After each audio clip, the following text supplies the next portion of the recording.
Bana Kinshasa to pesi bino lisusu te ezalinga inde kuna bino Benlo Beach ya Cyber Café Benlo Beach na yeli lisusu kopesa vraiment ba félicitations ebelé na bandeko nyonso basala ki biso confiance ba participer ki na programme ya DV Loterie 2021 na ba bureau na biso na ebete bozui ebelé tous allez en contact na bino na ebi lisusu kopesa félicitations pe merci na bandeko nyonso ya diaspora o bazali na Uganda na Rwanda Tunisie Afrique du Sud France Belgique Grande-Bretagne pour basala ki biso confiance batindela ki ba photo na bango na WhatsApp pour te faire participer bango na programme ya DV Loterie 2021 bango pe bazui ebele je crois que tous en contact pe na bango pe tozali lisusu ko senga na bandeko nyonso o ba participer ka na DV Loterie 2020 ata obeta ki pa na biso te mais ozali gagnant ya DV Loterie 2020 ozali na ba difficulté financière to aussi ozwaki visa mais mbongo ya billet ezali te yaka kaka na lombango en face ya hôtel Phoenix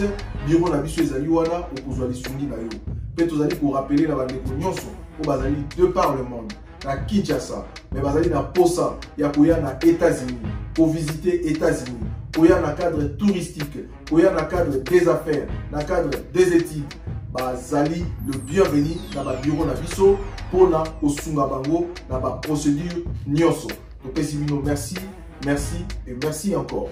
Par résultat à DV Loterie 2021 et Cybercafé Benlo Beach, spécialiste en immigration américaine, Oyo et Zwami en Facia Hotel Phoenix na bon marché, Galerie Igoton Zambi à Lemba, Pena Apocalypse Vende na Massina, Bissonyoso Oyo to Beta Kito Yapo na ba résultat, ya solo prise en charge et Zali. Cybercafé Benlo Beach, spécialiste en immigration américaine.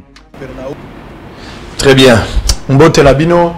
Balandi nyonso ya bosolo na politique officielle misa ya lingala ebandi ya tongo ya lelo esengo koyebete boza ebele motema likolo et puis kotuna ba question ya nyonso yango sango yango obanda erni oka mama mo azotuna machelo boko na luketa bisango yango siko erni ya kobanda esengo koyebete bozeli yango motema likolo bozolanda biso na bandundu na Kikwit na Bulungu na Mbandaka na Liangola na Gemena bozolanda biso na Kisangani na Bazuwele na Chwapa bozolanda biso pe na Bondo topesi bino mbote bato bazana Bagata bato bazana Kwilu na Bandunduville na pesi bino mbote bato bazana Kikwit na Bosanité TV tche munene me bozana Kolwezi bozolanda biso pe na niveau ya Teke Fungurume na radio télévision Amani topesi bino mbote bato bazolanda na Sara télévision Congo Central mbote na bino radio Télézola radio Téléboma ba radio communautaire et belé ba kozwa relais à bosolo la politique Molière télévision 20h juste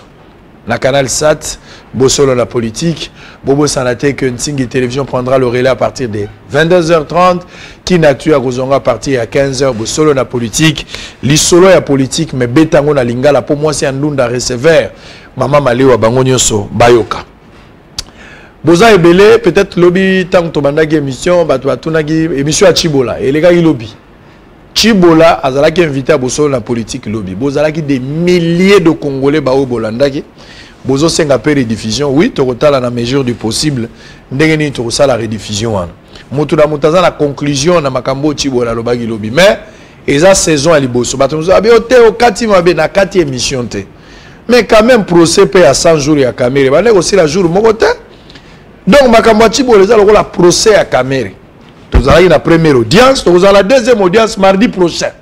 Donc on a fixé audience mardi prochain, nous allons la deuxième audience à 19h à Rosalan direct. Voilà nous allons la saison 2. Pour na moni batwa benga ebele ba Jamal na bango, do ba Jamal ba bimi pe ba bitakwira na bango ba bimi, ba lingi ba témoigner. Donc ba témoin ba bimi ebela te obite so ba soraya pe ba gobima. Donc mardi prochain un rendez-vous à ne pas rater. Alors on va évoluer. Bah, information est tellement ébélée. Je vais d'abord vous lire quelques titres. Il y avait information sur la politique à Bongsi-Pon la Binolelo. C'est officiel, Benoît Luamba a démissionné depuis le 10 juillet pour des raisons de convenance personnelle.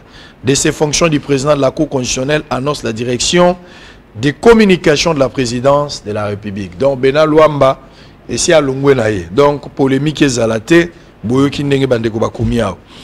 Le président Tshisekedi a échangé avec les directeurs Afrique de la fondation Bill et Melinda Gates sur la lutte contre la Covid-19 à République démocratique du Congo.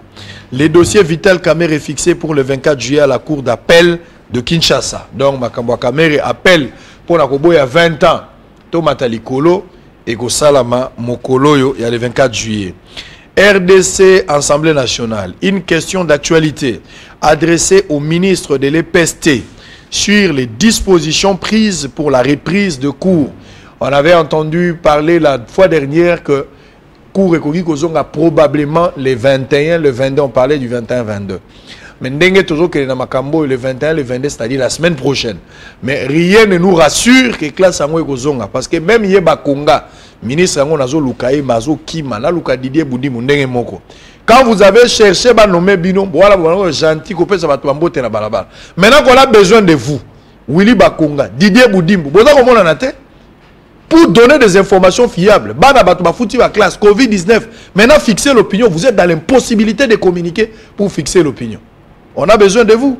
Si vous ne passez pas par chez nous, allez ailleurs. Mais néanmoins, nous voulons une information. On ne vous impose pas de venir dans Bossolo. Mais est-ce que, posez-vous la question, si vous communiquez dans Bossolo, vous irez où? Est-ce que moi, c'est Andounda Koyokango? C'est ça la grande question. RDC, le nouveau représentant de l'église orthodoxe officiellement présenté à la plateforme des confessions religieuses. Sud Kivu, des éléments rwandais, SNRD, capturés par l'armée Kaele. Congo central, la Cour constitutionnelle a demandé au gouvernement du Congo central, Atou Matubwana, de déposer sa lettre de démission au président de la République. Atou Matubwana, oyo komi makambu ya Congo central, Cour constitutionnelle nde asengi yo, kitisa minduki, zongisa lokasa na yo musala buo pia. Kuna pe Atou Matubwana aboyi. Mboko nga nazo yebate, nazako yebate ba pomba nazo yebate. Cour constitutionnelle a lobby, Atou pe aboyi. Qui dit mieux, nga na yebite. Les parents de Luken. Équateur, Ebola, deux nouveaux cas confirmés en Bandaka. L'observatoire volcanique de Goma lance un appel au calme et demande à la population de Goma et toute la région environnante à vaquer à leurs occupations après le tremblement de terre de magnitude 4,3 qui a été ressenti ce mardi 14 juillet. Très bien, on va d'abord démarrer avec l'émission avant Rokota. Biloko Babarem salarial et Panzani na réseaux sociaux na évité présidence. Ceux qui ont besoin de l'eau, là, ils sont na l'ifelo na évité. Mais na kotanga la bino à un certain moment beaucoup ka pas si mingi na motema. Pona yango bosolo na politique lelo, toza ko lobela na makambo gratuité pona ngaki gratuité lelo, lokola toza na une semaine à le 21 wana. Ngana yebana no soki ya solo penza classe yango ekozonga to ekozonga te. Nazako luka ministre Tissiko bazako lobelo côté. Donc tout au long de cette émission à un certain moment, beaucoup mona na chat téléphone na ju ministre en direct pour qu'après ça biso précision parce que tout moni des autres des amis na makambo yango. Makambo 800 millions de dollars. 800 millions ya Banque mondiale. Pour eux qui sont 800 millions de dollars. Protocole d'accord Moko, il me semble que ça a signé déjà. Pona Mapé sa Congo 800 millions de dollars. 800 millions de dollars en gozo utawapi. To éviter to retour à ma question pour la gratuité enseignement. Gratuité ngo melimbongo ebele plus de 2 milliards. Webi ke na budget na biso parti monene ya budget zo ke nene na mbongo ya gratuité. Awa 800 millions eye. Nani azoya na 800 millions ngo? Ba opesa ngo epa ya nani? Tina na ngo ekozala nini? Ekosala musala nini? Est-ce que kosuka lokola procès ya Kamerhe te na suka wala nde mutura to kotuna wa likambo éducation yango. Na yembi po la bino professeur Valeur Mounsia Azali secrétaire permanent il y a SPAS. SPAS Azali secrétariat d'appui et de coordination du secteur de l'éducation. Mbote na yo. Mbote sa mokonzi. Tokutani lelo poto solo la maitali politique. Poussa moi micro no pembe na moi za moi musika no moi mingi. Ata yo poussani moi muke. Très bien. Moya. Likambo zate. Posika bo nazo yeba ki ozali. Liboso na no mono moi musika. Alors, Bossolo la politique, d'abord, pourquoi vous prenez Bossolo la politique? Les solos, bon, on a musique, mais les lois hier. Pour la nini kaka, il fallait Bossolo la politique. Ça, mon konzi ali bosso, na tondi mingi, ndeko ya minga na chaîne na yo, na danga mingi. Pe Bossolo la politique, ndenge yo mo lobby Bossolo, vérité. Oza ko ande ni ne balbaka au milieu du village. Ah ouais, église au milieu du village. Église au milieu du village. On a yé, to solo là, tout se fixer, tout échanger pour ma 800 millions de lobby, 800 millions de dollars. 800 millions de dollars. Bon belé. Bon belé, mais bon belé. Bon belé, mais belé. Belé, parce que tu as besoin de ma singeli, tu as une carte d'éducation, on va belé. Très bien. Peut-être comparer aux Zimbabwe, au Lubaki, Mbongo, l'État a bimisa pour la foot à éducation, pour la foot à enseignant par exemple. Ils ont à peu près 900 à peu près 1 milliard de dollars par an. Pour ceux qui ont 800 millions, au Tiago Pemben, na 1 milliard. Et en plus, 800 millions, ils ont la moitié. Si 4 ans, 200 millions. Aujourd'hui, 200 millions. Au Tiago Pemben, na 1 milliard. Ils ont besoin de beaucoup plus. Très bien. Il y a un solo à Nabino. Botali makambo éducation. Totam, to vandia depuis mars, avril, mai, juin. Awa to koti jié to lo la 5 mois ngoyo penza toujours kende que là chez ali tenyo so bakati yango pour la maladie à Covid-19. Mais to meka ko ça na no bilan makambo ngo ya gratuité ngala kenda kiti na Beni. Naza parmi ba rares journalistes wa kenda kiti na Beni. Pour na kotala évaluation sur la gratuité et enseignement de base. Lelo yo de 2019 à 2020. Selon yo bilan ya gratuité ngo ezotambola penza malamu po année ya liboso kaka yango yo. O to linga ki to tester makambo ngo.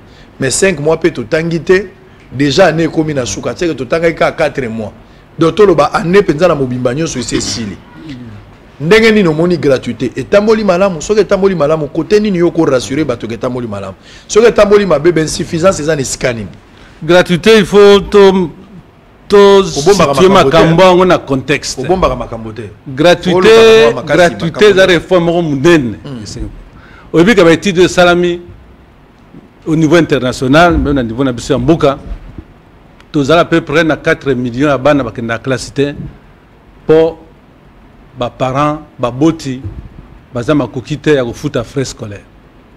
Il faut que tu ailles bango. Puis il y a 4 millions de bana, il faut être précis. 60% de pour effectivement dans lobby pour moyen au foot à frais scolaires. Frais scolaires, tiens les années. Vous avez vu que en 2010, parce que moratoire, pour pas faire sur la cité, mais sur le terrain, demande d'éducation à ma casse. Entre-temps, la classe est à Fungama. L'école est à Fungama, nous sommes des mots à Malam, nous sommes des mots à Makandingwana. Donc, la qui s'est commis est belé, ou bien peut s'amuser dans l'école, mais il faut foutre à matin. Il faut foutre à matin. Frais scolaires, mongo, les parents vont foutre à matin. Il y a des gens qui aident l'école pour foutre à la question, pour servir pour le fonctionnement de l'école. Mais les parents mingi moyen matin bana ezate. Conséquence nini bana mingi batakufananda. Ceux qui bana mingi bazo kende classité. Ezate danger pour namboka. Pe ezate perte monnaie pour namboka. Parce que pour nakotunga mboka, il faut bana batanga. Bana batanga. Ceux qui bana batanga te batika boy bazo bana libanda musuba ko bakuluna musuba na boy ezamabi. Donc c'est un gros risque. Ozoka Boko Haram, Bamuka Moussé Osalamaka, terrorisme et tout ça, nous sommes pas parce que l'éducation est au tambour à malamute. Yangwana, au Konziamboka, à moins d'Angewana, a déclaré que le foot à sous frais scolaires et école primaire est commis au fait pour bana beaucoup à base de moyens au quota classe. Tant que tu dis bana nyoso bac de classe. Et c'est un bon. Ce que ça a fait pour nos parents. Au fait pour na bana pour na bana bakende mais motomo il faut futa motango nani ezali l'état tango l'état lobi ndengo wana tango l'état bino lelo classe komi au fait ni ko banini il faut afuta balakisi wana il faut afuta balakisi pe apesa mbongo na ba école pour etambula yango wana mokonzi ya mboka amoni abino bikolo nyonso ezana besoin de sungi ezata États-Unis d'Amérique ezata France coopération ezelo moko esengeli makasi pede mo malamu yango mokonzi ya mboka akei atambo bipai na mokili kokuta na ba homologue na ye kokuta na ba organisation internationale ba bayer na biso ba bayer internationaux na ba bayer akuta na bango banque mondiale voilà ngai naza disposé na sunga école Congo pour gratuité et salam. Yangwana yoki sango ya 800 millions de dollars. OK. 800 millions. Autour de mutuno mais gratuité ango ndegeni. Gratuité de ça ba étude so ta ba étude ndenge so sala ngana zana politicien te nazana ngande expert. Yango lobaki bien secrétariat permanent d'appui et de coordination du secteur de l'éducation. Ils allaient lingomba ya ba expert au ba ko salisa gouvernement pour la makambo etali éducation. To sala ba étude bancaire de sali to que bana ebele ba ki ba koti na classe. Pe mingi bana base ba okende. Ça dit gratuité et salisi bana ebele ba koti na classe ebele.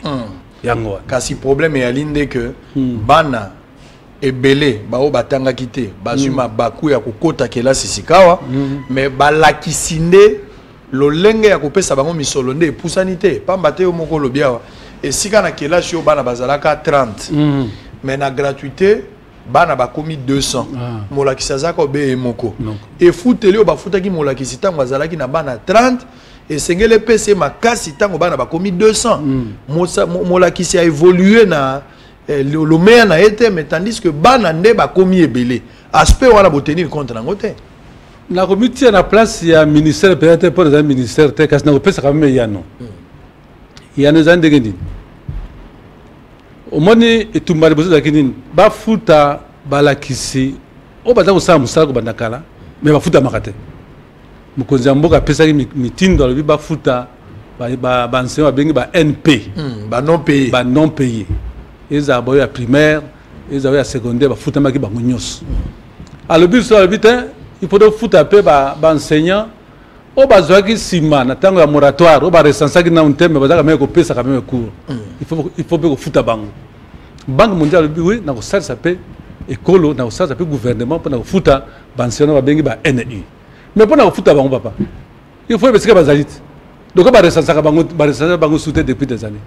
Il fallait que ça l'opération ya identification toyeba enseignant za nani na mboka nini asaka na classe nini musale salamaki sali boyokaki bien boyokaki awa na ba communiquer opération munene au Banque mondiale soutenaki opération rapide ya identification des nouvelles unités pour ba kendeki bipa na ko identifier ba enseignant wana ya ba NU siko to yebi mutango na bango à peu près to yebi mutango na bango ba musu badaki ya solo musu ya solo te donc oyo ba ko futama to yebi bango siko de siko mbongo Banque mondiale pesi ako contribuer ako futa nyonso ako pesa nyonso te na pesi yo moko na la kiso ya que non contribution à Banque mondiale à 200 millions par an o le te moko a futa ka à peu près 1 milliard donc Banque mondiale ako contribuer muke pour na futa ba nouvelles unités wana pe pona ko futa pe moi ba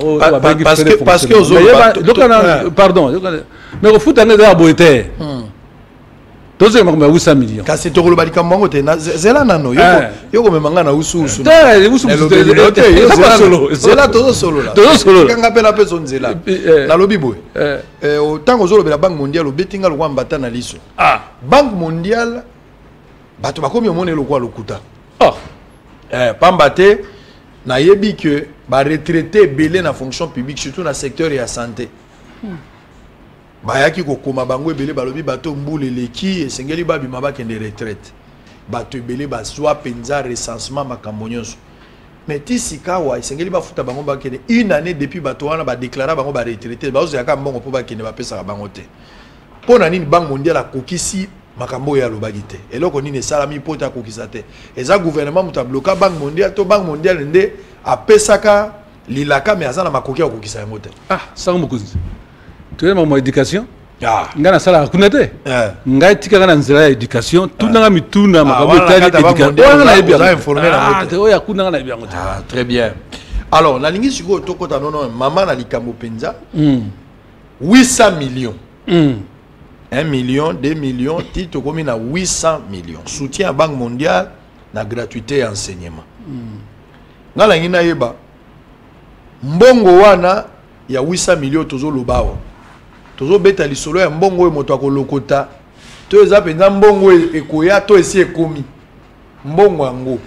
on a ba 800 millions na ndenge to lo baboye c'est comme na Kisasa ezana no na papier eza makanisi banque mondiale eza rêve eza ndoto to likamoni 800 millions wana o balingi ba pesa na gratuité alors que awa mokonzi mboka esa lobeli makambo ya 2 milliards o eza ko pesa maboko pour gratuité mais bino boye na 800 millions banque mondiale a yango à travers bino tango yo zolo ba wana 800 millions ngo eza wapi ezala ndako ya moto poto eba déjà nani azana ah mutu na ya mutu moko ya malamu ezana papier na mukola le ezana papier ezana makanisité et comme il y a papier parce que dans le 24 juin ministre de la finance ya biso atiaki maboko a signé qui accord de financement na banque mondiale ceux qui ont signé accord de financement des années ba deux parties partie moko ezali crédit Nyongo ezali Nyongo oh mondela def sera pas 444 millions de dollars ezali Nyongo OK l'Ob République il faut afuta partie monsieur ezali don mais pour crédit ou un bon wane bima ils ont ba condition nango accord de financement signé mais ya solo mais il faut parlement à voter partie wa bengi crédit parce que na miboke sama ningo wana Congo a défendu dans les bandates ce qui parlement a approuvé à voter. Il y a un parlement a voté loi d'approbation pour voter namte. Parti au Talidon 356 millions de dollars. Il y a un Sengi Mokonzi Mboka a signé ordonnance d'approbation. Ce qui bloque la mi salami puis va publier un moniteur dans le journal officiel. Natangwana siko exécution de financement et bande. Na moi lelo oyo 800 millions et ça dans les communautés. Oh. C'est-à-dire toloba bato bako bloquer. Pote mbongo wana ikome la biso eza bisika mibale. C'est là bloqué terre, ça bloqué terre. Et là pas procédure, ça bloqué terre. Et ça ko landanzia na ngoya mulongo parce que eloko ne log fait landa nzela nango ba bloqué te président c'est bloqué te bloqué te ba ko sala en urgence nous sommes en urgence pour ça manoki très bien siko to ya to solo la polikambango lobi 44 millions ya crédit na 356 millions ya don ya likabo nyongonde leki belé nyongonde il faut ozongisa nyongo leki belé c'est à Congo ko zongisa mbongo il faut ozongisa papa eza nyongote avec intérêt bien sûr eza nyongo za banquette Moi, je dois faire ça pour la c'est là tu reçois quand va défi soyo bato pe bazala banyongo na biso libanda ba ko futa te tu bile pe bana banyongo na biso tozo ko te sunyongo mosusu na ebite biso bato senga nyongo wana le wa ya gratuité l'état mo senga nyongo mokiso tangi nyongo l'état mo to sengi kasi l'état mo ta senga de papa donc ndenge président voyage ki ba kenda inde ko senga banyongo za ko senga te za inde ko négocier ba senga te mikolo za mokili mobimba et les États-Unis, et la France, aux États-Unis, ils ont 1000 milliards de dollars. Au la France, et donc, ils ont membres de la Banque mondiale, ils ont tout ce crédit. Congo est membre de la Banque mondiale. Très bien. Et tout un complexe Mogote, surtout dans les Sengeli, la Banque mondiale. Très bien. La Banque Moussous. Pour nous défendre, ils allaient malheureusement. Toujours zonga likambanyongo. C'est que maman m'a pas kotungisa moto à défarate. Donc motonyo soit dans la. Mais il faut ne futa. Motonyo soit dans la nyongo. Mais pour futa ndezelo comme ça. Il faut futa. Mais soko zangi nyopo nzambe emo ko pe mo défi ya liboso. Nzamba de famille. Mais futa rande ça. Yo mo mo de solo. Yo mo de defa boîte ya pierre. A futi egoleka. Nzamba kota ba nyongo mafuta egoleka. On va revenir tout à l'heure. Je voudrais par ici napé sa joyeux anniversaire na Zakari Bababasu kulutu na ngai yende moko ya ba référence moboko na ngai tango na moni mwana mobali oyo tango na moni kulutu aza ko évoluer na musala na moni créativité vitesse ya komona Zakari Bababasu 39 ans depuis abandolenga na TV c'est que muto akala na makambo il a fait beaucoup de choses a bougé makambo belé les loyaux na niveau ya culture na niveau ya média les loyaux Zakari Bababasu a créé nzela mobimba oyo mutako ko boya ngote donc kulutu joyeux anniversaire na yo pour na 39 ans mais nazo ba ke na période mo ba pesa ka yo même médaille ya bronze et c'est là qui déjà bah éleva qui déjà là mais fallait pas remettre yo na au senga na bato chancellerie pour na mona na cérémonie en côté j'aurais appris que ti sigo ezo bloqué d'habiter pour quel motif ordonnance ezaka signé la Joseph Kabila botombola mona mobile otanga za vivant biloko ngo problème kende alobaki aimons nous vivants botombola Zakari bo pesa le kumu na ye a mérité 39 ans na moni mabe na été donc lelo de 14h à 17h na moni bande kwa univers télévision Congo Laurette Mandala, maman Mouilouki Solokele na pesi mbote et puis Eric Mandala. Donc merci pour l'organisation bondimi ko élever Zakari pour reconnaître ba valeur naé tout au long ya fleuve wana bozu mokano na ba mesure distanciatoire mutunyo so parti andako aya na Kirdan aya pena lo Prade po ya ko miela et bimate o kende ko sala la fimie na ndako. Donc merci beaucoup na ndenge bo honorer Eric Mandala, docteur des ignorants. On va aller de l'autre côté souffler puis revenir. Congo central, 60 ans après le chef de l'État a honoré quand même Congo central.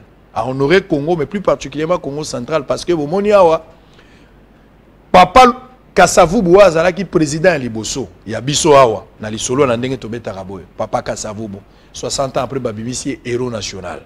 Vraiment coup de chapeau na chef de l'État pour honorer Bané Congo, Biso toza Bané Congo. Ola ngai bonaza Né Congo. Yo honoré Biso penza Biso ngala za montande.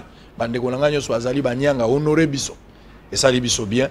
Mais botala quand même Jean-Claude Mavambu Oyo a profité na likanisi wana sangisi Bané Congo. Bané Congo peut apesi message ezalaki makasi ndeko nanga Jean-Claude Mavambu kulutu na pesi mbote. Regardez ceci, on revient maintenant pour attaquer les points essentiels. 800 millions de dollars donnés, c'est bon. Mais bon, on va gérer comment? Nani peut gérer yango? Est-ce qu'il n'y aura pas de procès à la fin? Il y a gérance et un bon. Tu refous à moi, on a fourchette il y a combien de temps? Parce que Kodef, c'est ça bien. Mais tu refous à la fourchette à combien de temps? Beaucoup de questions autour de ça en images et puis on se retrouve après. Mes chers compatriotes, Félix Tshisekedi, ce nom qui sonne et résonne davantage au Congo central. Faire de Kasavubu héros national en si peu de temps de son pouvoir, les Né-Congo, les Congolais ne pouvaient l'imaginer. Le personnage que vous venez d'honorer fait partie de l'histoire de notre pays et est l'un des pères de l'indépendance. Dans votre grande vision, vous venez de récupérer Joseph Kasavubu dans les oubliettes portico-historiques de notre pays, d'où la reconnaissance de toute la nation congolaise. Nous souhaitons, comme pour les autres héros nationaux, que la date anniversaire de sa mort, le 24 mars de chaque année, soit décrétée fériée, chômée et payée sur toute l'étendue du pays. Matadi porte désormais les couleurs des banderoles hissées par Jean-Claude Mavambu. Depuis que le 29 juin, le président de la République a honoré la mémoire de Joseph Kasavubu au cours de la fête qu'il a organisée. Les habitants du Congo central ont affiché leur soutien au chef de l'État. Désormais, vous pouvez compter davantage sur le peuple Congo car vous avez conquis nos cœurs et assouvi notre soif. Ce qui est la concrétisation des chevals de bataille, le peuple d'abord. On vient d'élever Kasavubu comme héros national.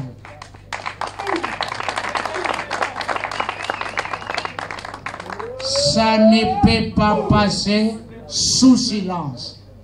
Devant le comité fédéral, ici réuni, devant la Ligue des jeunes, devant la Ligue des femmes, Fachi, 3 fois, merci. Le Congo central et en particulier l'IDPS se souviendra de vous au moment voulu. Le président Fachi a couronné notre ancêtre, le premier feu président regretté, Kasavubu. Vraiment, c'était une chose inédite, inattendue. Personne n'y croyait. Personne ne s'y attendait, mais la nature nous a donné cette occasion. Pour le président Nabiso Fachi, qu'est-ce qu'on vient de dire? Nous sommes prêts à supporter Fachi à 100%. C'est ce genre de soutien pour lequel Jean-Claude Mavambu se bat bec et ongle. Objectif, permettre au président de hisser la République démocratique du Congo au rang de grande nation. Nous ne saurons terminer ce message sans pour autant remercier M. Jean-Claude Mavambu pour avoir organisé cette manifestation. À notre cher et jeune frère, Jean-Claude Mavambu, allez de l'avant, ne cessez pas, allez, allez, allez. Bien, merci qui nous a envoyé. Bien, merci beaucoup. Mukongo andimaka na pasi soki esa miseka vandi wana makambo na tolo bawa boyoki makambo ya ndenge na réseaux sociaux makambo ya barème salarial et tout kiawa ote na présidence président Zombongo Ebele. En résumé, un simple personnel d'appoint à la présidence toucherait les salaires d'un directeur de cabinet dans un ministère. Depuis quelques jours circule sur les réseaux sociaux barème salarial la présidence qui fait couler beaucoup d'encre de salive. Il est voté dans un pays des hommes normaux. Et estime certains internautes, par exemple, qu'un simple personnel d'appoint à la présidence ait le salaire d'un directeur de cabinet dans un ministère. Imaginez dans un État aussi pauvre comme la République démocratique du Congo, qu'un directeur de cabinet du chef de l'État touche 34 985 288.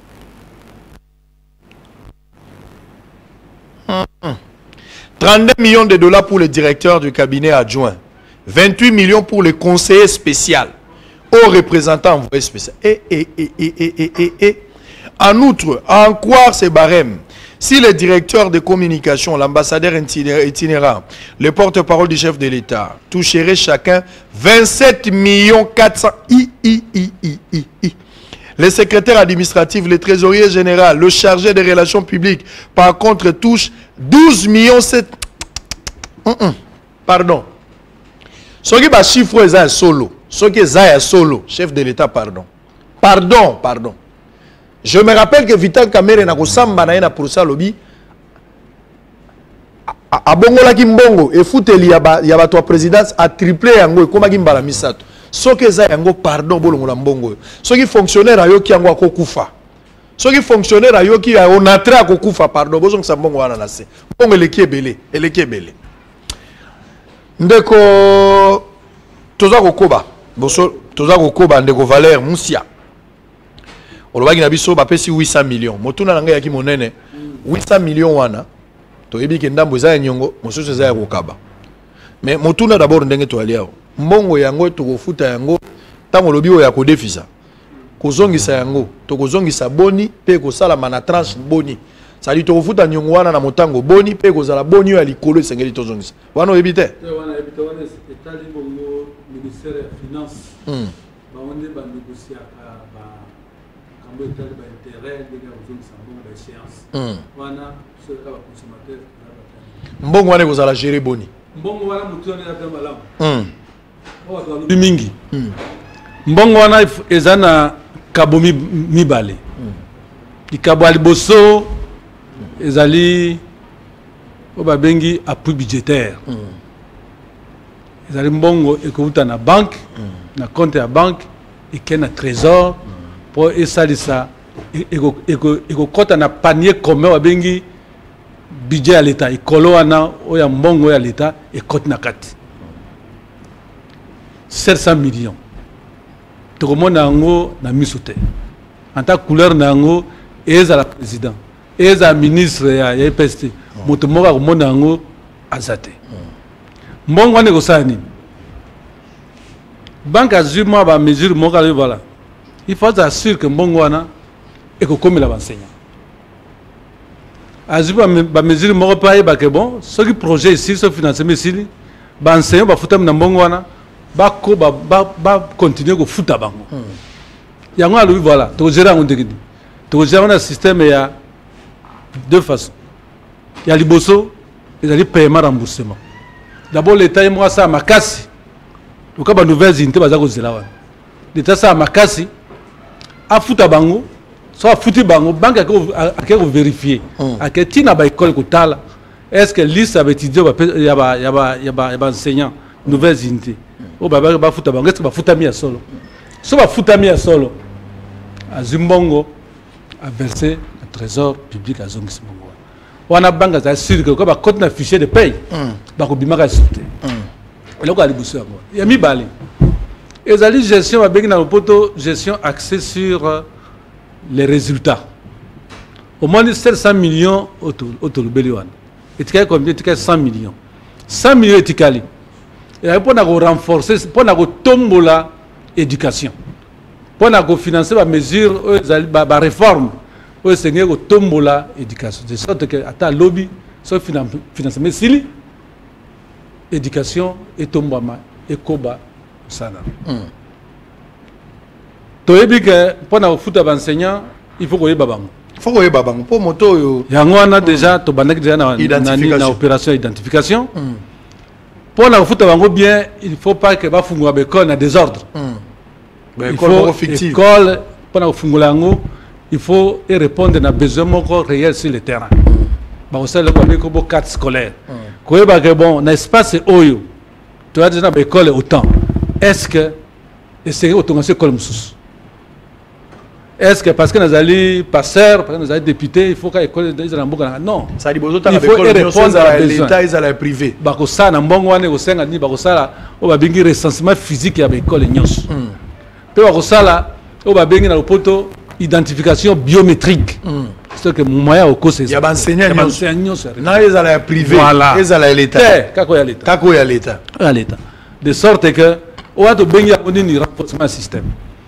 Et puis que gratuité, ils allaient bien. Quand tu as un félé dans la classe. Mais les parents, que ce que moi, j'ai dans la classe, ce que zongi, moi, oyo aye bako koma na kota. Enseignement de qualité. Qualité fait ça. Mais pour la qualité ça. Bansia, il faut pas baza bansia malam. Mais baza la peine mon solo malam. On va l'enseigner malam, mais ce que je fous ta maman. Au moins, il y a baza bansia na musasi que commande ni.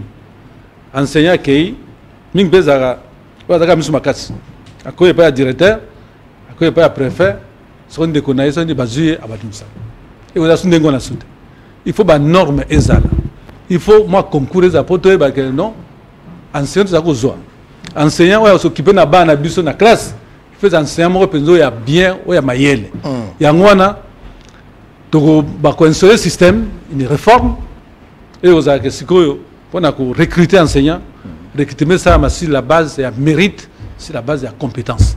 Et c'est là où il y a malin. Alors, ma caméra est belée. L'école peut faire tonga.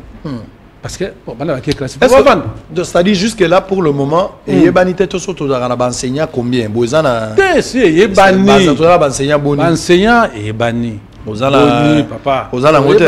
Bozana ngote. Nazana yango. Boza combien d'enseignants? Enseignant ndenge baza ofuta mandenge na zuba ba information na ministère. Enseignant nyoso bazala à peu près 500 000 na moya lelo. Bazé belé.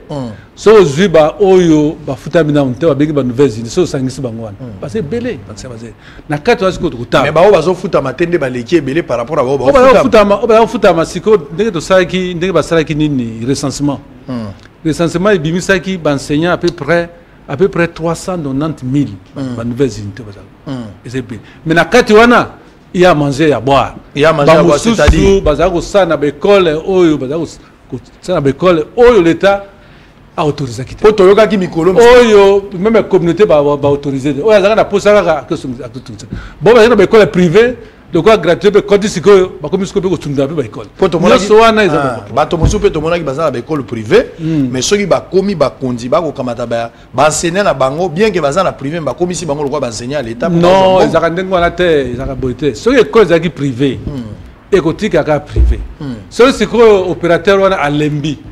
Ils a mi be ko na ngonde ke zali. À école ya privé ko ko m'appelle l'état. Ba ko ki ozoa ba signer comme ils l'état. Très bien. Procédure très bien. Et ça boité. Naza kozonga dans to sisi na hôtel. Naza kozonga makamba kolobeza mo ndambo. Bozola na biso bozana haru ndenge trésor kalafa ya lobanga mingi na Rumangabo. Wana za ba côté ya kola parce que biso tozanga na za Kongo na botami na Bandundu na ke kola na Kasai. Kala mingi awa tepe na utaki su na Mbandaka. Bon ngala za partout. Naza pe pic ndenge na zaliao. Tozonga na no abe Chole. Pasteur Soni Kafuta n'a pas eu mandat d'amener na bosolo na politique. Yo moko mi yela na yo déjà. Homme de Dieu, souverain sacrificateur. Bino olinga ba titre mingi ya kao. Nazo kozolo bozolo ba mais sango akutani na yo nanu te. Bato bazo comprendre te. Bukoyo ka Abe Chole lobby. Bukoyo ka intégralité na ngona bosolo la politique. papa Sonic Afuta yaka kopesa bosolo mona okula batisi mon ami sa sango na beto mituna bato bazotuna bakezo bazotuna yo même moi mafuta ezali yaka na noa na beto biloko awa tango kozwa mokano yaka na bosolo tozo zela yo po makambo abeshole a lobby ne mission nga na sali na ye ba confession religieuse ba truca déjà match en croire ba dire ya abeshole bozali 8 confessions religieuses bozo que une élection chaque confession il faut y a la motomoko moko catholique apesi motomoko bande ko SSC ba pesi motomoko si confession religieuse o musu etikali armée du salut communauté soka indépendante ba musulmane kimbangiste église de réveil na église protestante ceux qui boy ba sangani bango nyonso wana 6 ba na 22 personnes 22 personnes. Donc, tricherie, bandagi déjà, na effectif à bateau bino boyaki na bango. Pasteur Sonio ebi ba vérité wan. 22 personnes. Bozo luka mutumongo. Donc, ba créer bato mususu mascara, ba tche bango ba figura, mais pour ba bimisaka malonda na suka. Selon esprit, ya malobaya, abeshole. Bolanda abeshole sikoyo. Boyo ka pe excellent bato mususu ba lelaki balobi ote mamouani, nzambi wani, chibola wa mamu, tout ça. Ozolanda pe moi extrait, et ça juste pour nous rappeler bato barataki. Boko ta na Facebook na biso, boko kuta yango, boko ta pe na YouTube bo s'abonner belé. Na lobaki na bino tozalaka na groupe T na Facebook, tozalaka na page na Facebook ya PAM. Instagram na biso ezali, bo ta la pe Twitter ya bosolo na politique, bo s'abonner belé, bo zala informer en temps réel. Suivons d'abord ces deux éléments, tozaka kozonga pona beta ndeko biloko asuka avant to kita malembe pona kosilisa. À tout à l'heure. Le problème est parce que tu ne peux pas imposer candidaté. Mais il y a qui zali vraiment ko senga teto kanisa. Bango nyonso ba ka candidat moko. Oh. Juste la confession nyonso na ba ka na candidat moko. Na no confession moko bimisa candidat. Te na nuté. Mais voilà nga za curie na likambo. Tout na bango. Ba ya ka na candidat moko. C'est-à-dire ba confession na musu ezali kwa nani? Ezali Bazali, communauté islamique, oui. Armée du salut, oui. Église kimbangiste, oui. Église de réveil, oui. Église orthodoxe, ouais. 6e natangi tenini, Armée du salut natangi déjà. Armée du salut otangi, indépendante pour otangi. Indépendante natangi, kimbangiste otangi, musulman otangi. Oui, baza Église de réveil pour otangi. Moko ndezozango. Mais koya, ezali kamoteta mse koza. Donc toloba, li tuluku ya batu wana nyonso. Ouais, église indépendante. Église bango nyonso bayaka ndena candidat kama. Non, esika ke mutu na muntauta asololi na batu na epona bino candidat nini curieusement. Oh, donc candidat oyo moko otira ndako pa na e mwana kaka moko. C'est-à-dire ezomona na ke bayo kana. Parce que wana ezali elimu centre, ekozala pe elimu centre. Ya mutu na tuna ki bango. Na biyo ezali vraiment elimu centre ya salite. Bakandidat na bino mbala nyonso ezala kaka moko kamoni faut tout à c'est comme selon yo ozomona que bato wana bakutanaka déjà avant boya ba se concertaka ba utaka place moko ba pesi bango mutu moko. Voilà, d'information tozwaka yango wana wana comme lokola moi confirmation ya information tozwaka. C'est ça la vérité. Ouais. Alors ils ont dérangé. Ceux qui bango nyonso ba 6 et que bino bozaka na moko finalement l'élection bango kande ba gagner. Voilà. Alors siko tango liboso bazaki 7 na SSC. Siko tango makambo changer na SSC ba comme vraiment na dynamique ya ko défendre population non ba individu yango na PSC bandi ko se comporter na ndenge asengele ko comporter lokola basali nzambe yango na siko to komi lokola na SSC na likita moko bato mososo. Alors voilà siko mbalo yo kutu to salaki malamu ko leleki na koti na ngai papa eveka moni ngabi okoli okomi kitoko boy ngabi papa zo apprécier ngabi papa kitoko wapi pasi yo nga naza nango bo kitoko ya pasi papa na ngabi ngaba yebisinga uzala na poto uzala asu na Kinshasa te ngabi poto ngo na kende na butu na moi na sala kiko moko pona kende bakanganga kutu na Brazza ka mikolo yo kutu kana 2019 bakanginga na Brazza kasi poto ngo na kende ki ya plastinga nazo sofrina mwana makambo mwana wana salaki kapinga na sepelaki na ngote na pekisaki ye akoti ba locataire kuna te aki akoti ba locataire na ndenge ye na pekisaki ya ba terrasse wana te atie terrasse liboso wana mwana mwasi wana na sepeli na makambo yango wana nde na lobaki na kokota makambo wana te mais ndenge na luki yo na retrouver solution na makambo nyonso wana okozwa ba document wana mais na seule condition na tuni papa ifeki ya koboma mutu alobi te naza na eloko na kobomba te papa ifeki aza lokola pe papa nazoloba ni contre ye nini parce que na fondaki ngonga mulayi na lobi soki bakofinga bafinga baloba nyonso bakokoloba na korépondre te mais namoni eleki na lobi no na loba pe oyo bakondima o bakondima te nzambe nde ayebi vérité ezobi makati na motema na nga po na kokosila papa évêque po nazwa nini soki na kokosa soki ezaki po na pasi onga nazaki nango nalinga na ndima pe bakondition ye apesaki nga mais naboyaki yango namonaki souffrance o kanti asalaki ngai ape papa évêque pe aye na makambo wana nabi me vi na ngai balingi bamema vi na ngai nini oyo libala o garçon oyo ekufi oyo pe alinga asalanga boye namoni papa évêque aye vers nga nzoto na ya mibali etelemi ozomona mobali no alatikaki nzoto na ya mibali etelemi na pantalon aye asiminga na lipeka nazwi elongi natali na se nayoki soni alobi okomi koyoka soni okomi kobanga na noyoki likambo na yebisi yo te nayebisi nazobanga na ngai likambo te mais nzoto esalinga malili na respect napesaka papa évêque na lolenge na monaki devant nga alobi ok kende ndenge rese ke nazokende koteya nazokota na kati kende lobi yaka na 10 heures nazotrouver solution. Ok. Tu as kokata émission comme na suka. Ok. Nakenanga. Lobby siko 10h. Lobby siko 10h na komi nga kutana koma ki avant 10h. Na koma ki 9h quel. Oui, déjà avant. Na be parce que na moni ke papa il faut trouver linga solution parce que aloba ki condition na éviter condition. Au bosani ke nzoto mbali telemaki. Mais ozo condition ni. Ok. Na ba za la ndenga na ye. Ok. A cause appelle ndenga moto. Ok. Très bien. Intégralité émission Ezali. Kota na YouTube, au moment intégralité émission Ezali. Tokoti yango pe na ba télévision pour que bola na yango. Donc pour la troisième fois mamichi bola zonga ki lisusu. Deux fois ezalaki bar poto mais troisième fois zonga ki salela nga bikamwa. Très bien. Alors on va aller petit à petit vers la fin mais d'abord la question na lingina yeba. Likambu ya gérance. Misolo wana tozozwa 800 millions de dollars. Olobi na biso mbongo wana ba kopesa yango ndambo ya kodefisa mosusu ezali kabo ba pesi biso. Siko ngala ngina yeba mbongo ngo ekoya po likambo to ngala ngo ezali kambo ba pesa biso te. Esi ba pesa biso ba mbongo ba mbalebele. Mais likambo na biso ndenge mbongo ngo ekoya. Banani ba ko gérer misolo wana po te zo résultat et ça la mosala o yango etindami. Est-ce que kozala mindele bato ba ko gérer biso bato to ko gérer to to sala lisanga ya ko gérer. Expliquer bato nanu ba yeba mbongo wana kozala gérer ndenge. Mutu mo ya malamu penza na loba ma kombe 700 millions de dollars. 700 millions de dollars sur les côtes na kati ya budget.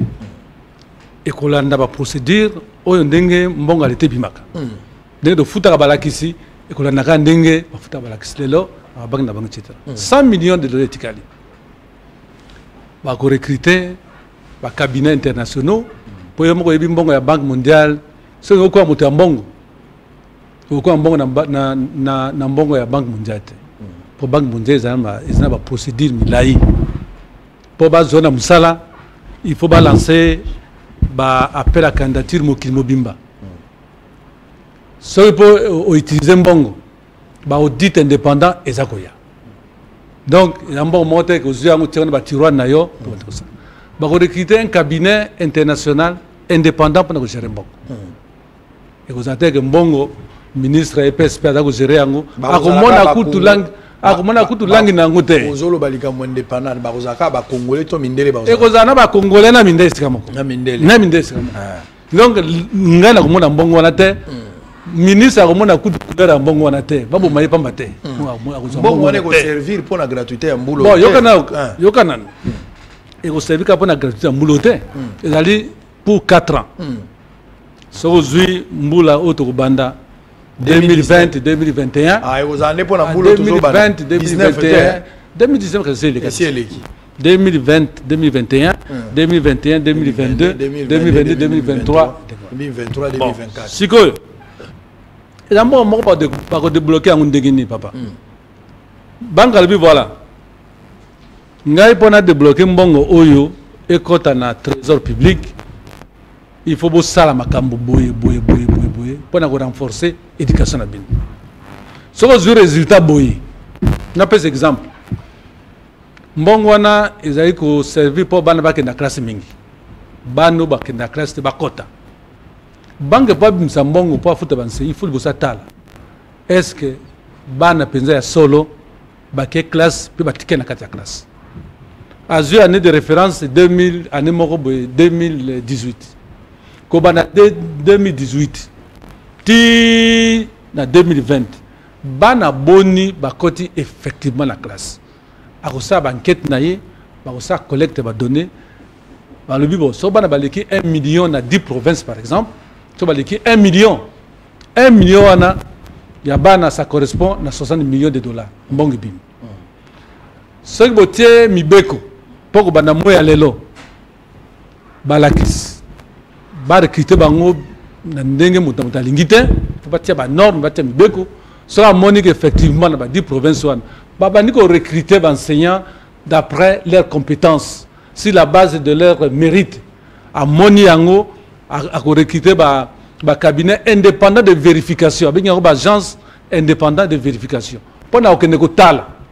So ba moni ya solo, ça rapport, ba moni banque est bon, ya solo, ils ont salama système ba niko zoa.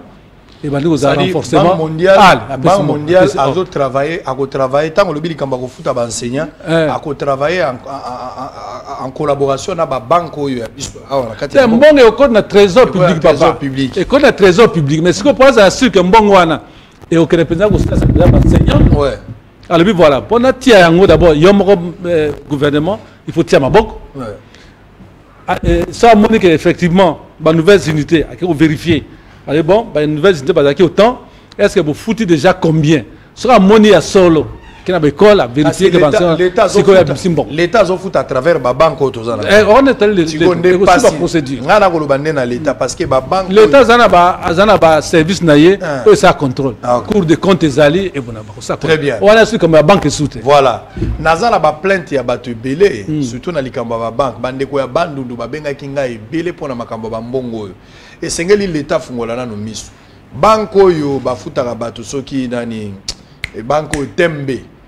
Bato baza na intérieur ambo kuna baza ko se plaindre pona d'abord l'intérieur ya ko futa bato selon bango, eza ba propos na bango, baza ko mona ki bazo futa bato na ba l'intérieur belé et puis des fois mbongo na bango bazo zwango ndenge sengela ki bazo yango te. Na ebité na commune na intérieur te mais basololi na nga mingi batini makambo ebele. C'est une information, to ça la banquette pour na vérifier. Mais bandeko ya tembe, si vous avez reçu cette information Nazaroloba awa et que vous avez un éclairage sengeli bosala autour il y a dossier oyo batebele ba se plaindre surtout na Bandundu. J'ai reçu plusieurs appels, le plateau est là où vous pouvez quasiment comme on a biso na bureau, bosololi na biso bopesi biso ba information, nous-mêmes nous pouvons aussi en parler. Donc to loba wa tende tozo lobote aloba na biso o a difama ki sur biso non, c'est une information. Ba NU ba se plaindre nani ba matriculo ba zoka salaire na tembe ba se plaindre ba benginga baza ebele na commission information na bango soki za bongo te bo bongisa soki pe za bongo bo meka ko sala bo ko sala po bozongisa parce que tembe zali quand même banque mo za crédible ngala za na ba compte pe kuna et sengeli ba sala makamnyo so ndenge za malam de la même manière na ko ba pour na freelance au moins na ko pesa bango maboko parce que tozo boya likambo ba impérialiste et sengeli quand même na Afrika wa to pesa maboko na ba banque ya ba africain kaka banque ya mondele te so banque africaine ezali et sengeli to pesa maboko quand je parle de Afriland na ko lobela pe pour na tembe likambo ezalité très bien. Alors, au lieu de le recensement comme ça la mamalamu, ba ko recommander batote nyonso ko zala pela ko. Vous recommandez batote. Recommandation ko sala maté. Ko sala maté. Ko sala maté parce que banque mo zawana azakola ndema makambo. Okoya ko koma lokola ibengene ba bande ko reprocher wana kati équipe nationale zaka botaka, bokila, bolasi, ba bona, ba bodo ba Équateur na ba Équateur. Ngana ende ko limbola na ngambo na ko gérer mbongo tene ende ko limbola makambo bato po bato bayoka. Ba sengi pe commission te po ba commission ezala. Commission na banque zakate. Commission ezate. Avant de signer document président en tout cas pour na ngana yebi na mona mte. Très bien. Toza kozonga ka support aussi les otombola maboko. Oyebi ke na marche à UDPS les 9 bato ebele bazwaki mwa makama bato yo babukanaki bato bazwaki ba blessure bazalaki ba blessé grave bazali eza na garçon moko azali combattant IDPS blessé lors de la marche il y a jeudi 9 juillet, M. Bernard Tabou azali na coma depuis 4 jours. Tisiko na bimite M. Tala mwana mbali wana aza garçon taza pena moto esa koli aza na coma ndenga zawana na kosenga na bakambi ya IDPS botala kawana parce que mwana mobali wana aza na coma azola mokate aza combattant ya UDPS makambo nyonso wana ekomelie na balabala bomeka kosala quelque chose bosundola bato na balabala te namoni na MLC bakamati charge ya bablessé na bango MLC zui charge ya bablessé na bango mais quand même bosala quelque chose. Monsieur Bernard Tabou aza na coma bomeka ko venir ya en aide et kosala bien avant na Kasavu bosui Yongo A3 bosala quelque chose et kosala malamu ya contacter biso. Alors on va souffler Ferdinand Kambere tozeli marche ya PPRD salamité PPRD ko sala marche pesa etikali ko sala maté tozwa image wana mais pour la resuki sa sengeli boyeba pe concours ko sala le 27 septembre ezali concours oyo UPC a organisé un autre. Jonathan Makoba, il faut répondre à ces gens-là. Ce n'est pas l'UPC qui a organisé. Non, non. L'UPC ezali université, ezala ba local, motunyo sa ko louer yango ba louer yango pona ba conférence, ko louer yango pona test. Biso toza na contrat ko louer bango pona test selon partenaire o biso toza na. Donc, eko sala na tene de la Gombe, eko sala na IEC, eko sala na ISP, eko sala ma paix na bosolo na politique. Donc, il ne faut pas confusion ezal. N'allez pas à l'UPC pour avoir le billet. Boyan a venu à Ouaizali, a venu du livre numéro 75. A venu du livre numéro 75. Où il y a billet, on a $10 pour participer à concours. Ceux qui m'ont eu 75% a commis boursier. Makabouya Kosala Makamunyo se bandi. Donc, tout le monde français a milaïté. Suivez d'abord ces spots. Vous avez Ferdinand Kambere qui a répondu pourquoi ils ont annulé la marche. À tout à l'heure. Univers Service, en partenariat avec les universités Gomel, Surprise Elf et CSU, organise un test de bourse d'études pour 6 pays, dont le Canada, Chypre, l'Ukraine, la Tunisie, la Turquie et la Biélorussie, qui aura lieu le 27 septembre 2020 à l'Université protestante au Congo IPC en sigle à partir de 11h. Pour y participer, appelez-nous au 081 15 75 330 081 15 75 330 ou au 089 240 66 et 64 089 240 66 et 64. Hâtez-vous car les places sont limitées. Décision du Front commun pour le Congo de prendre acte de l'interdiction de la marche prévue le mardi 14 juillet suite à l'état d'urgence décrété par le chef de l'État et salué par Ferdinand Kambere, secrétaire permanent adjoint du PPRD, qui estime que les marches sont garanties par la Constitution, mais en cette période d'état d'urgence, il ne pouvait pas aller à l'encontre de la décision du chef de l'État. Bisso en tant que parti légaliste, Bisso en tant que parti républicain, tous en la démocratie, mais Mibeko ezaka Mibeko. Tango gouverneur et la province a rappelé Mobeko état d'urgence et que dans l'état d'urgence en principe, ba kitisaka ba droit ya batoko manifester, ba droit moko ya ko manifester publiquement net masse. Ah, Mukanda déjà ordonnance à président de la République et l'Obaki que Batouba les 20 ité. Atabaza 20 mais Boti a quand même moins distanciation. Tant que ba rappeler parce que biso to bandon di maté que baninga o eza parti na biso IDPS toza ba allié na kati ya coalition que mokonzi mboka na biso azo amokano que par rapport à pandémie oyo totosa donc biso toza parti oyo toza pena pouvoir toza majorité parlementaire donc il faut pas que Mibeko ezwami na mokonzi mboka oyo aza biso azala que biso nde to buka Mibeko oyo atie et que on dirait to lakisi que batu nyonso babuka yango balobi non biso lokola bolobi totosa Mibeko totika bilanda ngulu te bao nyonso babebisi bakozala ke bakolandela bango na justice oyo biso tokei na le 23 tango sikoyo état d'urgence parce que batupe balembi na état d'urgence. Ferdinand Cambéré pense que les différentes marches organisées pour dire non à l'enterrement de Ronsard Malonda sont le faux fuyant et demande au cadre de ces camps politiques de dire la vérité à la population. Batika ubuka lokuta na population. La population na biso akolia lokuta pété. Hein? Ezate que lokuta wanande ko organiser ba élection. Mobeko etali seni, oye organisa ka seni.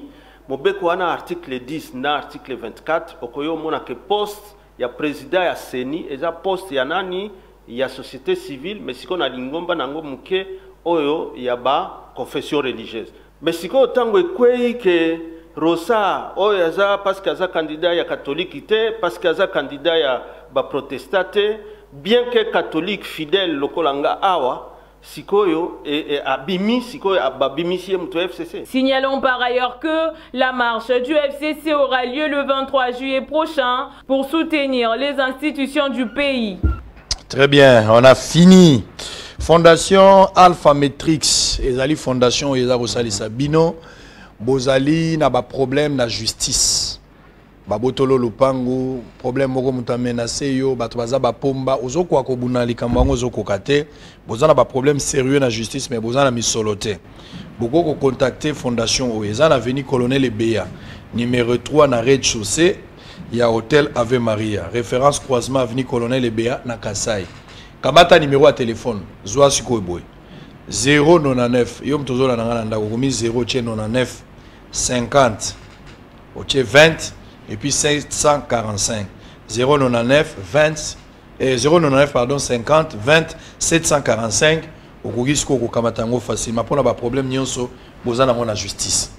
Ndeko Valère Musia to komi siko na suka ba NU balingi bayeba concrètement ba banda ko futa ba NIK na yer nini mokolo nini wana ezali mokano ya gouvernement na ye na kombo ya gouvernement te na ye na kombo ya un expert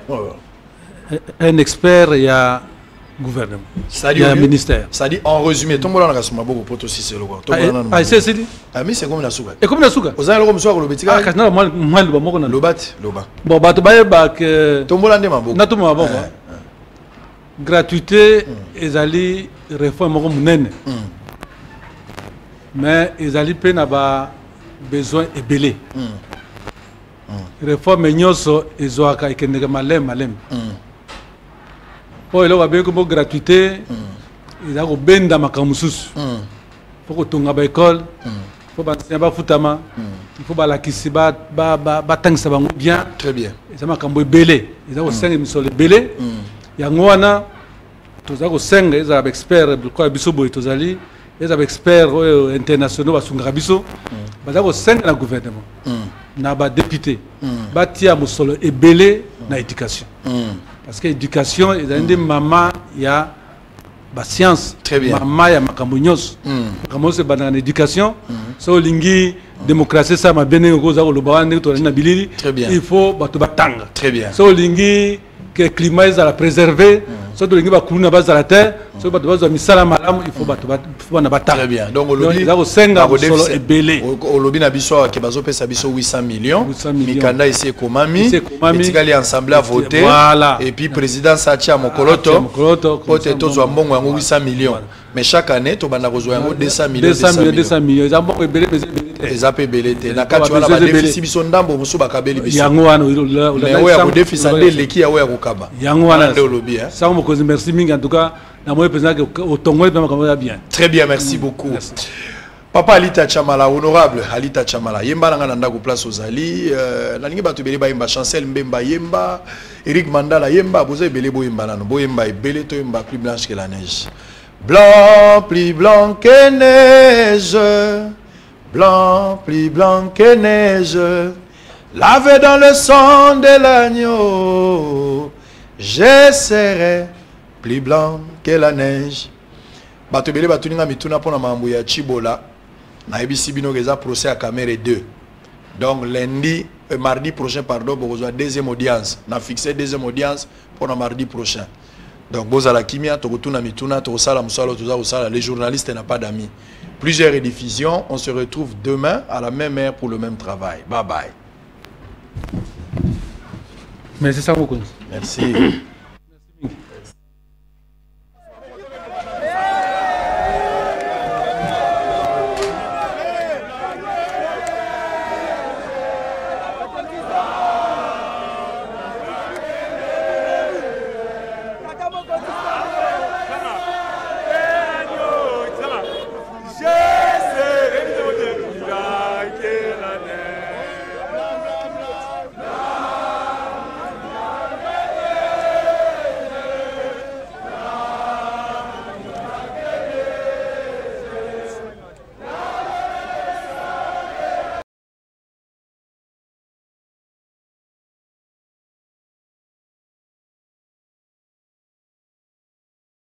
Bana Kinshasa topesi bino lisusu mbote ezali ngai ndeko na bino Ben Lobich ya Cyber Café Ben Lobich na ye lisusu kopesa vraiment ba félicitations ebele na bandeko nyonso basalaki biso confiance bao ba participaki na programme ya DV Loterie 2021 na ba bureau na biso na yebi ete bozwi ebele tozali na contact na bino na yebi lisusu kopesa félicitations pe merci na bandeko nyonso ya diaspora o bazali na Uganda na Rwanda Tunisie Afrique du Sud France Belgique Grande-Bretagne pour basalaki biso confiance batindaki biso ba photo na bango na WhatsApp pour te faire participer bango na programme ya DV Loterie 2021 bango pe bazui ebele je crois que tous en contact pe na bango pe tozali lisusu ko senga na bandeko nyonso o ba participaka na DV Loterie 2020 ata obetaki pa na biso te mais ozali gagnant ya DV Loterie 2020 ozali na ba difficulté financière to aussi ozwaki visa mais mbongo ya billet ezali te yaka kaka na lombango en face ya Hôtel Phoenix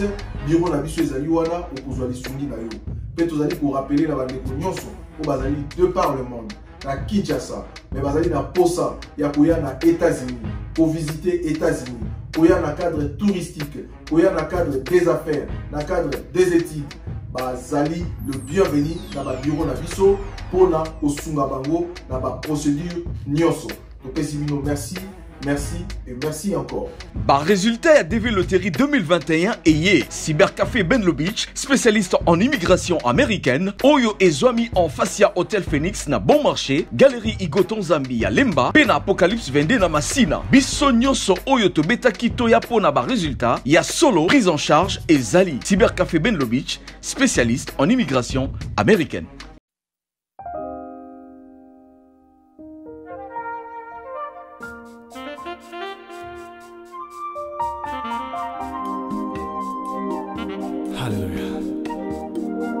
Yaka Nzambe tobeleli onkolo po ete ozali esengo oyo ezalaka te katikati na mitema ya baye batalelaka yo nkolo yango wana Nzambe tobeleli yo Yesu okita na mboka na biso yaka nkolo kita nkolo okonza katikati na mitema na biso Nzambe tozali na posa ya kimia na yo kati soki oto Yesu nani mosusu soki ote Yesu nani mosusu tobeleli yo tata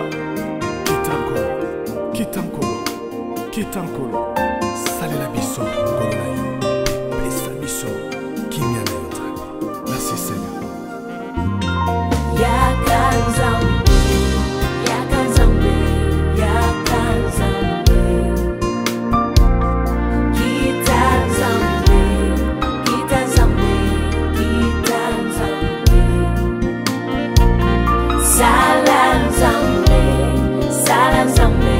Salam Zambé,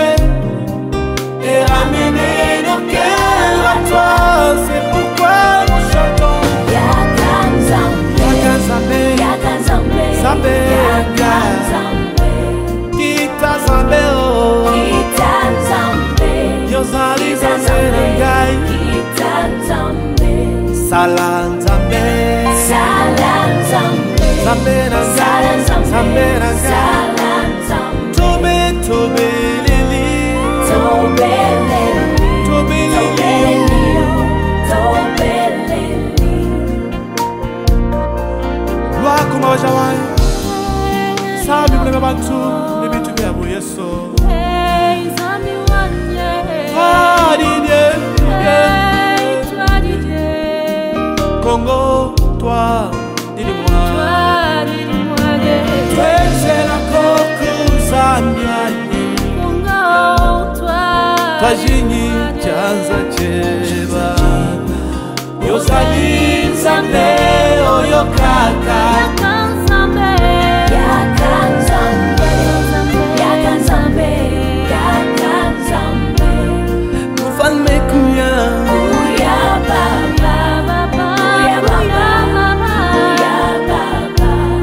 Nzambi, Nzambi, oh, Nzambi, Nzambi.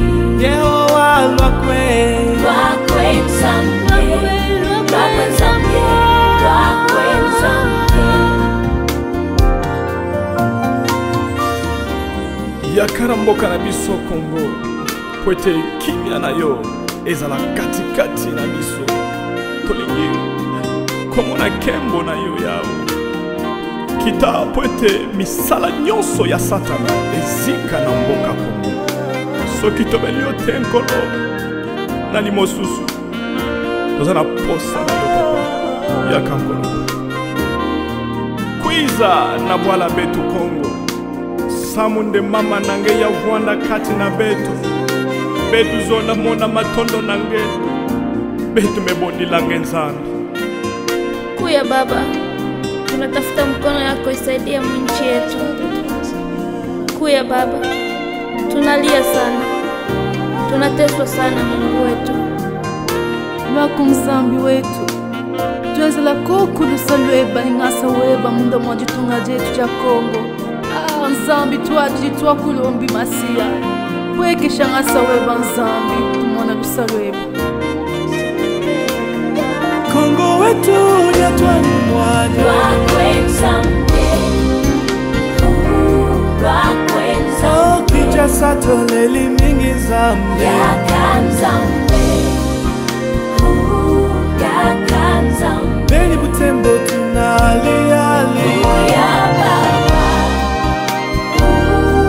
Uya Baba, Walikale tunalia Uya Baba, Kita tata Nzambi samuna kiwama ya bwana betu.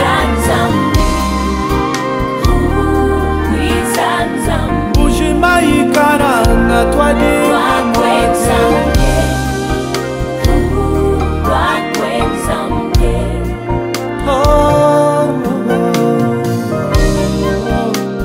Nzambi wanyeme weze lako kuzambe